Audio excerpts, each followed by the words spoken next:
Welcome back to our channel. Hello అందరికీ, అందరు ఎలా ఉన్నారు? మేమైతే చాలా బాగున్నాం. ఈరోజు నేను చూపించబోయే వీడియో బీరకాయ కర్రీ అండి.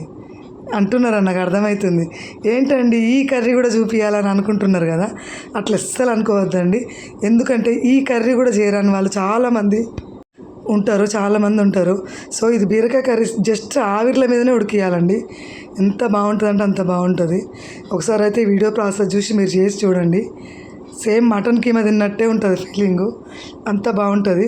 సో తెలియని వాళ్ళ కోసం అయితే నేను షేర్ చేస్తున్నా, ఏమనుకోవద్దు. సో దీనికోసం అయితే నేను చూడండి ఇంగ్రీడియంట్స్ అన్నీ అయితే రెడీ చేసి పెట్టుకున్నా. ఒక 1/2 kg బీరకాయలు తీసుకున్నా. నేను తీసుకొని ఈ విధంగా చిన్న చిన్న ముక్కలుగా కట్ చేసి పెట్టుకున్నా. చూడండి ఎంత ఫ్రెష్గా ఉన్నాయి కదా బీరకాయ ముక్కలు.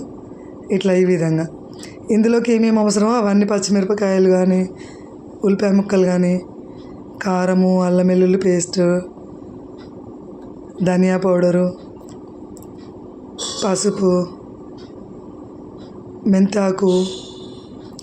ఈ కర్రీకి మెయిన్ మెంతాకేనండి. ఉప్పు రుచికి సరిపడినంత. సో ఇవన్నీ అయితే తీసి పక్కన పెట్టుకున్నాను నేను.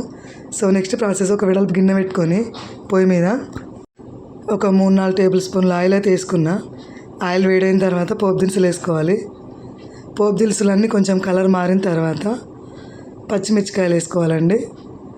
పచ్చిమిర్చి కొంచెం ఫ్రై అవ్వాలి, జస్ట్ కొంచెం కలర్ మారితే సరిపోతుంది. ఆ తర్వాత ఉల్లిపాయ ముక్కలు వేసుకోవాలి. ఉల్లిపాయ ముక్కలు కొంచెం ఎక్కువనే వేసుకోవాలండి, కర్రీకి మంచి చిక్కదనం మంచిగా వస్తుంది, గ్రేవీ కూడా. సో ఈ విధంగా లైట్ గోల్డెన్ బ్రౌన్ కలర్ గోల్తో సరిపోతుంది. ఇలా మొత్తం చుట్టూతో కలుపుకోవాలండి. ఇది కొంచెం అయితే ఫ్రై అయింది.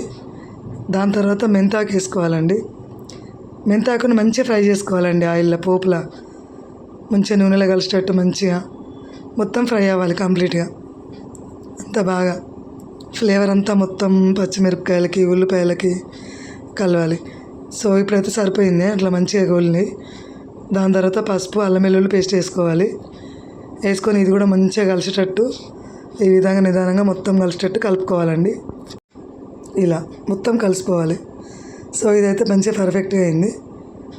ఇప్పుడు బీరకాయ ముక్కలు కట్ చేసి పెట్టుకున్నాం కదా, అవన్నీ ఇందులో వేసుకోవాలి. సింపుల్గా చేసుకునే ప్రాసెస్ అండి. బ్యాచిలర్స్కి అయితే ఎంత వెరీ ఈజీ అండి. బీరకాయ కర్రీ తినాలనిపించినప్పుడు ఇట్లా చేసుకోండి. ఇంకొక అన్నం ఒక ముద్ద ఎక్కువనే తింటారు, అంత మంచిగా ఉంటుంది. వంట నేర్చుకునే వాళ్ళు కూడా ఈ విధంగా సింపుల్గా చేసేసుకోండి. అందరికైతే నాకు వంట వచ్చు అని చెప్పి అట్లా చేసి చూపించండి, అంత బాగా కుదురుతుంది కర్రీ. సింపుల్గా చిన్న మంట మీద. ఇప్పుడు మొత్తం అయితే కలుపుకున్నాం కదా, మూత పెట్టేసుకొని లో మంట మీద ఒక్క 4-5 నిమిషాలు అట్లనే వదిలేయండి. దాని తర్వాత మూత తీస్తే చూడండి కొద్దిగా వాటర్ అయితే రిలీజ్ అవుతుంటుంది. ఈ విధంగా మరొకసారి అయితే మంచిగా కలుపుకుందాము. ఇదంతా మంచిగా ఫ్రై అయింది కదా, కొంచెం ఉప్పు కారం వేసుకుందాం. ఇప్పుడు ఉప్పు 1 టేబుల్ స్పూన్ ఉప్పు వేసుకోవాలి, 1 టేబుల్ స్పూన్ కారం వేసేసుకోవాలి. వేసేసుకొని ఇదంతా మంచిగా కలుపుకోవాలండి. నేనైతే 1/2 kg బీరకాయలకు ఈ క్వాంటిటీ చూపిస్తున్నా, పర్ఫెక్ట్గా వస్తుంది కర్రీ కూడా. మళ్ళీ వేయాల్సిన అవసరం కూడా ఉండదు. ఒకసారి అయితే మళ్ళీ 3 to 4 minutes పెట్టుకుందాం లో ఫ్లేమ్లో. చూడండి ఆయిల్ అంతా అయితే సపరేట్ అయిపోయింది, మంచిగా కుక్ అయిందండి కర్రీ అయితే. చూడండి కర్రీ చుక్క వాటర్ వేయకున్నా కూడా లూజ్గా జ్యూసీగా ఎంత మంచిగా ఉడికింది కూర. లాస్ట్లో ధనియాల పౌడర్ వేసేసుకుందామండి ఈ కర్రీకి. ఇదండి మెంతి బీరకాయ, హెల్త్కి కూడా చాలా మంచిదండి, పీచు పదార్థాలు ఎప్పుడు కానీ. సో ఈ విధంగా కలుపుకొని ఒకసారి అయితే మూత పెట్టుకుందాం.